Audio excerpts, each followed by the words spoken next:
بسم اللہ الرحمن الرحیم وَإِن تَعْجَبْ فَعَجَبٌ قَوْلُهُمْ أَإِذَا كُنَّا تُرَابًا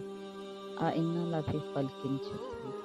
أُولَئِكَ الَّذِينَ كَفَرُوا بِرَبِّهِمْ وَأُولَئِكَ أَصْحَابُ النَّارِ هُمْ فِيهَا خَالِدُونَ۔ اور اگر تو عجیب بات چاہے تو عجب ہے ان کا کہنا کہ کیا جب ہوں گے ہم مٹی کیا نئے سرے سے بنائے جائیں گے۔ وہی ہیں جو منکر ہو گئے اپنے رب سے، اور وہی ہیں کہ توق ہے ان کی گردنوں میں، اور وہ ہیں دوزخ والے، وہ اس میں رہیں گے برابر۔ اور اے محمد صلی اللہ علیہ وآلہ وسلم، اگر آپ کو ان لوگوں کے انکار قیامت سے تعجب ہو تو واقعی ان کا یہ قول تعجب کے لائق ہے کہ جب ہم مر کر خاک ہوں گے تو کیا خاک ہو کر ہم پھر قیامت کو پھر سے پیدا ہوں گے۔ تعجب کے لائق اس لیے کہ جو ذات ایسی اشیاء مذکورہ کے خلق پر ابتدا قادر ہے، اس کو دوبارہ پیدا کرنا کیا مشکل ہے۔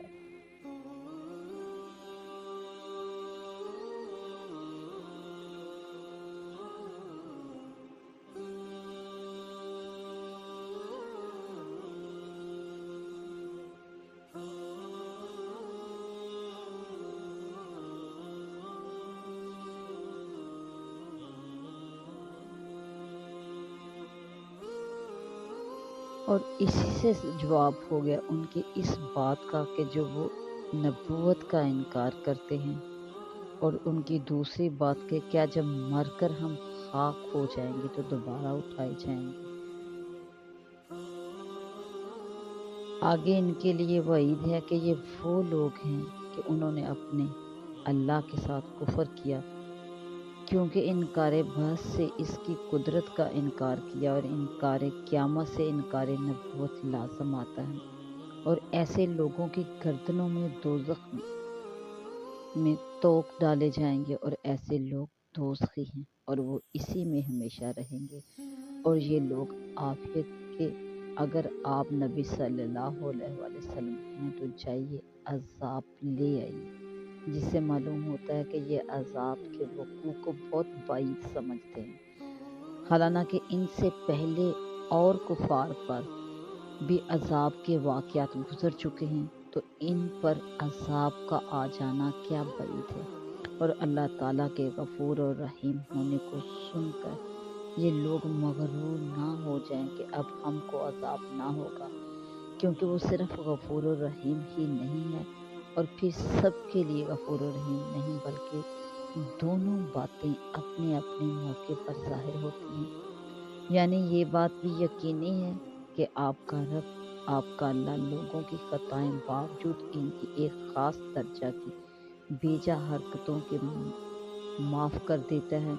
اور یہ بات بھی یقینی ہے کہ آپ کا رب سخت سزا دیتا ہے۔ یعنی اس میں دونوں صفتیں ہیں، ہر ایک کے ظہور کی شرطیں اور اسباب ہیں، پس انہوں نے بلا سبب اپنے آپ کو مستحق رحمت اور مغفرت کیسے سمجھ لیا، بلکہ کفر کی وجہ سے ان کے لیے تو اللہ تعالیٰ شدید العقاب ہے، کیوں نہیں نازل کیا گیا۔ اور یہ اعتراض محض حماقت ہے، کیونکہ آپ مال کے معجزات نہیں بلکہ آپ صرف عذاب خدا سے کافروں کو ڈرانے والے یعنی نبی ہیں، اور نبی کے متعلق معجزہ کی ضرورت ہے جو کہ ظاہر ہو چکا ہے، نہ کسی خاص معجزہ کی۔ اور کوئی آپ انوکھے نبی نہیں بلکہ ہر قوم کے لیے ماضیہ میں ہادی ہوتے چلے آئے ہیں۔ ان میں بھی یہی قاعدہ چلا آیا ہے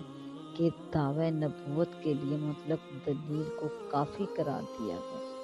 خاص دلیل کا التزام نہیں ہے۔ اللہ تعالیٰ کو سب خبر رہتی ہے، جو کچھ کسی عورت کو ہمہ رہتا ہے اور جو کچھ رحم میں کمی بیشی ہوتی ہے، اور ہر چیز اللہ کے نزدیک ایک خاص انداز ہے۔ آیت مذکورہ کی پہلی 3 آیتوں میں کفار کی شبہات کا جواب ہے جو نبوت کے متعلق تھی، اور اس کے ساتھ منکرین کے لیے عذاب کی وعید کا ذکر ہے۔ ان کے شبہات 3 تھے۔ ایک یہ کہ یہ لوگ مرنے کے بعد دوبارہ زندہ ہونے اور محشر کے حساب و کتاب کو محال اور خلاف عقل سمجھتے تھے۔ اسی بنا پر آخرت کی خبر دینے والے انبیاء کی تکذیب اور ان کی نبوت کا انکار کرتے تھے، جیسا کہ قرآن کریم میں ان کے شعبہ کا بیان اس آیت میں فرمایا، هل ندلکم علی رجل ینبئکم اذا مزقتم کل ممزق انکم لفی خلق جدید۔ اس میں انبیاء علیہ السلام کا مذاق اڑانے کے لیے کہتے ہیں کہ آؤ ہم تمہیں ایک ایسا آدمی بتائیں جو تمہیں یہ بتلاتا ہے کہ جب تم مرنے کے بعد ریزہ ریزہ ہو جاؤ گے اور تمہاری مٹی کے ذرات بھی سارے جہان میں پھیل جائیں گے، تم اس وقت پھر دوبارہ زندہ کیے جاؤ گے۔ مرنے کے بعد دوبارہ زندہ ہونے کا ثبوت آیت مذکورہ میں سے پہلی آیت میں ان کے اس شعبہ کا جواب دیا گیا، وَإِن تَعْجَبْ فَعَجَبٌ قَوْلُهُمْ أَإِذَا كُنَّا تُرَابًا أَإِنَّا لَفِي خَلْقٍ جَدِيدٍ۔ اس میں رسول کریم صلی اللہ علیہ وآلہ وسلم کو خطاب ہے کہ اگر آپ کو اس پر تعجب ہے کہ یہ کفار آپ کے لیے کھلے ہوئے معجزات اور آپ صلی اللہ علیہ وسلم کی نبوت کا انکار کرتے ہیں اور مانتے ہیں کہ تو ایسے بے جان پتھروں کو مانتے ہیں جن میں نہ حس ہے نہ شعور، خود اپنے نفع اور نقصان پر بھی قادر نہیں، دوسروں کو کیا نفع پہنچا سکتے ہیں، لیکن اس سے زیادہ تعجب کے قابل ان کی یہ بات ہے کہ وہ کہتے ہیں کیا ایسا ہو سکتا ہے کہ جب ہم مر کر مٹی ہو جائیں گے تو ہمیں دوبارہ پیدا کیا جائے گا۔ قرآن کریم نے وجہ اس تعجب کی بھی تصریح بیان نہیں کی، کیونکہ پچھلی آیات میں اللہ تعالیٰ جل شانہ کی قدرت کاملہ کے عجیب عجیب مظاہر بیان کر کے یہ ثابت کر دیا گیا ہے کہ وہ ایسا قادر مطلق ہے جو ساری مخلوق کو عدم سے وجود میں لایا اور پھر ہر چیز کے وجود میں کیسی کیسی حکمتیں رکھی کہ انسان ان کا ادراک و احاطہ بھی نہیں کر سکتا۔ اور یہ ظاہر ہے کہ جو ذات پہلی مرتبہ بالکل عدم سے ایک چیز کو موجود کر سکتی ہے، اس کو دوبارہ موجود کر دینا کیا مشکل۔ انسان بھی جب کوئی نئی چیز بنانا چاہتا ہے تو پہلی مرتبہ اس کو مشکل پیش آتی ہے، اور اسی کو دوبارہ بنانا چاہے تو آسان ہو جاتا ہے۔ تو تعجب کی بات یہ ہے کہ یہ لوگ اس کے تو قائل ہیں کہ پہلی مرتبہ تمام کائنات کو بے شمار حکمتوں کے ساتھ اسی نے پیدا فرمایا، پھر دوبارہ پیدا کرنے کو کیسے محال اور خلاف عقل سمجھتے ہیں۔ شاید ان منکرین کے نزدیک بڑا اشکال یہ ہے کہ مرنے اور خاک ہو جانے کے بعد انسان کے اجزاء اور ذرات دنیا بھر میں منتشر ہو جاتے ہیں،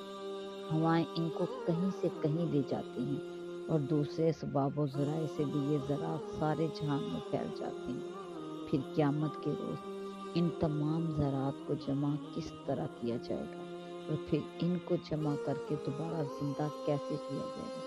مگر وہ نہیں جانتے، وہ نہیں دیکھتے کہ اس وقت جو وجود ان کو حاصل ہے اس میں کیا سارے جہان کے ذرات جمع نہیں،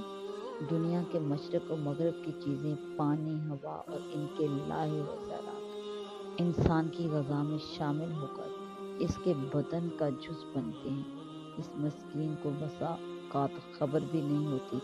کہ ایک لقمہ جو منہ تک لے جا رہا ہے اس میں کتنے ذرات افریقہ کے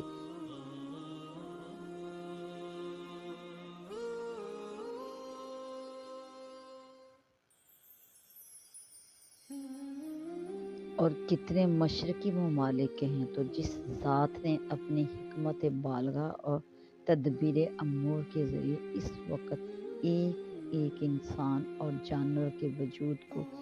سارے جہان کے منتشر ذرات جمع کر کے کھڑا کر دیا ہے، کل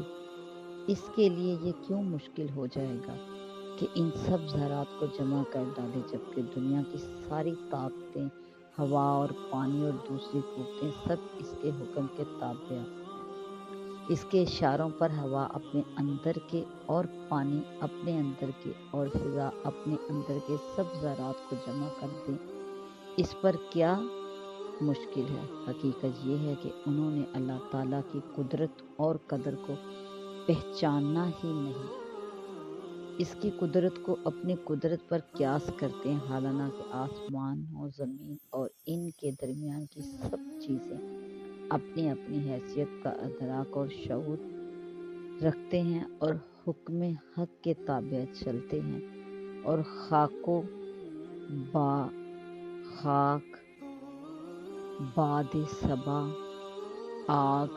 سمندر کا پانی،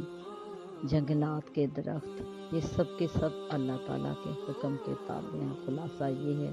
کہ کھلی ہوئی نشانیوں کو دیکھنے کے باوجود جس طرح ان کا نبوت سے انکار قابل تعجب ہے، اس سے زیادہ قیامت میں دوبارہ زندہ ہونے اور حشر کے دن سے انکار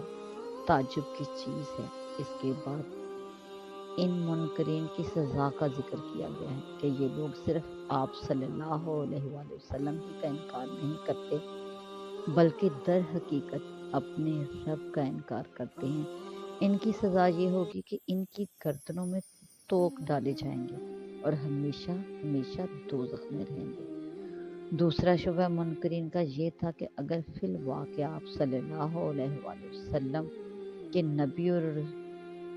اور اللہ کے رسول ہیں تو نبی کی مخالفت پر جو عذاب کی وعیدیں آپ صلی اللہ علیہ وآلہ وسلم سناتے ہیں وہ عذاب آتا کیوں نہیں؟ اس کا جواب دوسری آیت میں یہ دیا گیا، وَيَسْتَعْجِلُونَكَ بِالسَّيِّئَاتِ قَبْلَ الْحَسَنَاتِ وَقَدْ خَلَتْ مِن قَبْلِهِمُ الْمَثُلَاتُ وَإِنَّ رَبَّكَ لَذُو مَغْفِرَةٍ لِلنَّاسِ عَلَى ظُلْمِهِمْ وَإِنَّ رَبَّكَ لَشَدِيدُ الْعِقَابِ۔ یعنی یہ لوگ ہمیشہ عافیت کی میعاد ختم ہونے سے پہلے آپ صلی اللہ علیہ وآلہ وسلم سے مصیبت کے نازل ہونے کا تقاضا کرتے ہیں کہ اگر آپ نبی ہیں تو فوری عذاب کے لیے دعا کریں، عذاب لے آئیں، جس سے معلوم ہوتا ہے کہ یہ لوگ عذاب کے آنے کو بہت ہی بعید یا ناممکن سمجھتے ہیں، حالانکہ ان سے پہلے دوسرے کافروں پر بہت سے واقعات عذاب کے گزر چکے ہیں جن کا سب لوگوں نے مشاہدہ کیا ہے، تو ان پر عذاب آ جانا کیا بعید ہے۔ یہاں لفظ مسئلہ کی جمع ہے جس کے معنی ہے ایسی سزا جو انسان کو سب کے سامنے رسول کریم صلی اللہ علیہ وآلہ وسلم کر دے اور دوسروں کے لیے عبرت کا ذریعہ بنے۔ پھر فرمایا کہ بے شک آپ صلی اللہ علیہ وآلہ وسلم کا رب لوگوں کے گناہوں اور نافرمانیوں کے باوجود بڑی مغفرت اور رحمت والا بھی ہے، اور جو لوگ اس مغفرت اور رحمت سے فائدہ نہ اٹھائیں، اپنی سرکشی اور نافرمانی پر جمے رہیں، ان کے لیے سخت عذاب دینے والا بھی ہے۔ اس لیے اللہ تعالیٰ کے غفور و رحیم ہونے سے کسی غلط فہمی میں نہ پڑے کہ ہم پر عذاب آ ہی نہیں سکتا۔ تیسرا شبہ ان کفار کا یہ تھا کہ اگرچہ رسول کریم صلی اللہ علیہ وآلہ وسلم کے بہت سے معجزات ہم دیکھ چکے ہیں، لیکن جن خاص قسم کے معجزات کا ہم نے مطالبہ کیا ہے وہ کیوں ظاہر نہیں کرتے؟ اس کا جواب تیسری آیت میں یہ دیا گیا، وَيَقُولُ الَّذِينَ كَفَرُوا لَوْلَا أُنزِلَ عَلَيْهِ آيَاتٌ مِّن رَّبِّهِ إِنَّمَا أَنتَ مُنذِرٌ وَلِكُلِّ قَوْمٍ حَادٍ۔ یعنی یہ کفار آپ صلی اللہ علیہ وآلہ وسلم نبوت پر اعتراض کرنے کے لیے یہ کہتے ہیں کہ ان پر خاص معجزات جس کو طلب کرتے ہیں وہ کیوں نازل نہیں کیا گیا۔ سو اس کا جواب واضح ہے کہ معجزہ ظاہر کرنا پیغمبر نبی کے اختیار میں نہیں ہوتا، بلکہ براہ راست وہ حق تعالیٰ کا فعل ہوتا ہے۔ وہ اپنی حکمت سے جس وقت جس طرح کا معجزہ ظاہر کرنا پسند فرماتے ہیں اس کو ظاہر کر دیتے ہیں، وہ کسی کے مطالبہ اور خواہش کے پابند نہیں۔ اسی لیے فرمایا آیت انما انت منذر، یعنی آپ صلی اللہ علیہ وآلہ وسلم کافروں کو اللہ کے عذاب سے صرف ڈرانے والے ہیں، معجزہ ظاہر کرنا آپ کا کام نہیں۔